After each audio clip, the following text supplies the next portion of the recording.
సమాజంలో ప్రతి ఒక్కరిని పేదరికం నుంచి కాపాడగలిగినప్పుడే తన జన్మ సార్థకమైనట్లన్నారు ముఖ్యమంత్రి చంద్రబాబు.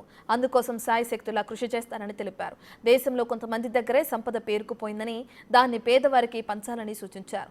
ఇందులో భాగంగానే P4 పథకాన్ని తీసుకొచ్చామని చెప్పారు. ప్రతి కుటుంబం ప్రాపర్టీ నుంచి మెరుగైన ప్రమాణాలను అక్కడి నుంచి ఉన్నత ప్రమాణాలకు చేరుకోవాలని ఆకాంక్షించారు. ఇందుకోసం ప్రతి ఒక్కరూ ప్రభుత్వానికి సహకరించాలని విజ్ఞప్తి చేశారు. తెలుగు రాష్ట్రాల ప్రజలకు ఉగాది శుభాకాంక్షలు తెలియజేశారు సీఎం చంద్రబాబు.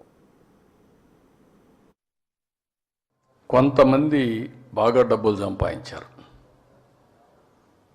అందుకని నేను ఆలోచించింది, సమాజం వల్ల మీరు పైకి వచ్చారు, తిరిగి సమాజానికి మీరు ఇవ్వండి. మీతో పుట్టిన వారు ఇంకా పేదవాళ్ళుగా ఉన్నారు, వాళ్ళను కూడా పైకి తీసుకొచ్చే కార్యక్రమం సంపన్నులకు అప్పచెప్పాలి, ప్రభుత్వం మానిటర్ చేయాలి. ఇది ఒక పాలసీ కింద తీసుకొచ్చి భవిష్యత్తులో ఈ రాష్ట్రంలో ఎవ్వరు కూడా పేదవాళ్ళు లేకుండా మొదటి ఫేజ్ జీరో పావర్టీ, అక్కడి నుంచి మెరుగైన జీవన ప్రమాణాలు, అక్కడి నుంచి ఉన్నతమైన జీవన ప్రమాణాలు, అందరికి కూడా అవసరమైన వాళ్ళందరికీ అన్ని విషయాలు, నాణ్యత కలిగిన విద్య, ఆరోగ్యం, లేకపోతే జీవన పరిణామాలు, ఇవన్నీ చేసే కార్యక్రమానికి శ్రీకారం చుడుతున్నా. దీన్ని కానీ నేను చేయగలిగితే నా జీవితాశయం, ఇది నా లైఫ్ యాంబిషన్, నా కోరిక. ఇది ప్రపంచానికి ఒక ఆదర్శం కావాలని. మనందరం మనుషులుగా పుట్టిన తర్వాత తెలివితేటలు వచ్చాయి, ఎన్నో ప్రయోగాలు చేశాం, ఇన్నోవేషన్స్ వచ్చాయి, టెక్నాలజీస్ వచ్చాయి, ఎన్నో బ్రేక్ త్రూస్ వచ్చాయి. అవన్నీ వచ్చిన తర్వాత ఇది మానవాళికి ఉపయోగపడాలి, మనుషులకు ఉపయోగపడాలి. మనతో పుట్టినవాడు ఇంకా తిండి లేదు అంటే, మనం పెద్ద పెద్ద ప్యాలెస్ల్లో ఉండి వాడికి ఇల్లు లేదు అంటే, ఇది సమాజం సిగ్గుపడాలి. అలాంటి కార్యక్రమానికి శ్రీకారం చుడుతున్నాను. ఇది జరిగితే నా జీవితం, నా జన్మ చరితార్థం అని చెప్పి మనస్ఫూర్తిగా ఆకాంక్షిస్తున్నాను. కొన్ని పనులు కొన్ని సమయాల్లో చేస్తూ ఉంటాం. ఆ సమయాలను లాజికల్గా తీసిపోయే పరిస్థితి రావాలి. ఒకప్పుడు ఇవన్నీ మాట్లాడితే ఊహాజనితంగా ఉండేటివి.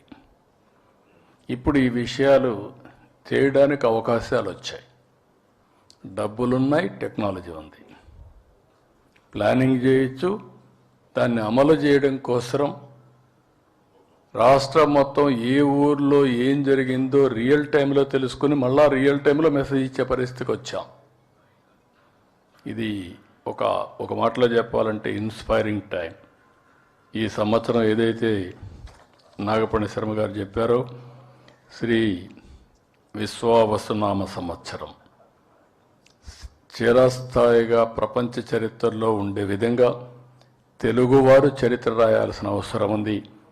అదే P4, అదే మాదిరిగా జీరో పావర్టీ, ఫైనల్గా ఆర్థిక అసమానతలు లేకుండా ఉండే వ్యవస్థ, అందరూ సమానంగా అందరికి సమాన అవకాశాలు వచ్చే పరిస్థితి తీసుకురావాల్సిన అవసరం ఉంది.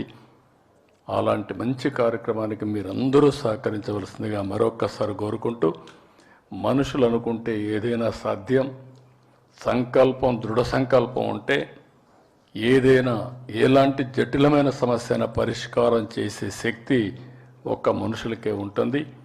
అది తెలుగు జాతికి ఉండాలని. ప్రపంచం మొత్తం ఒకప్పుడు జూయిష్ గురించి మాట్లాడేవాళ్ళం.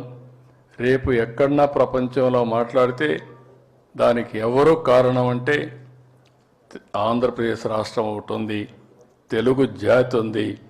ఏ సమస్యన పరిష్కారం చేయగలిగే శక్తి సామర్థ్యాలు వారికి ఉన్నాయని నిరూపించే బాధ్యత మీ అందరికీ ఉందని చెప్పి నేను మీకు తెలియ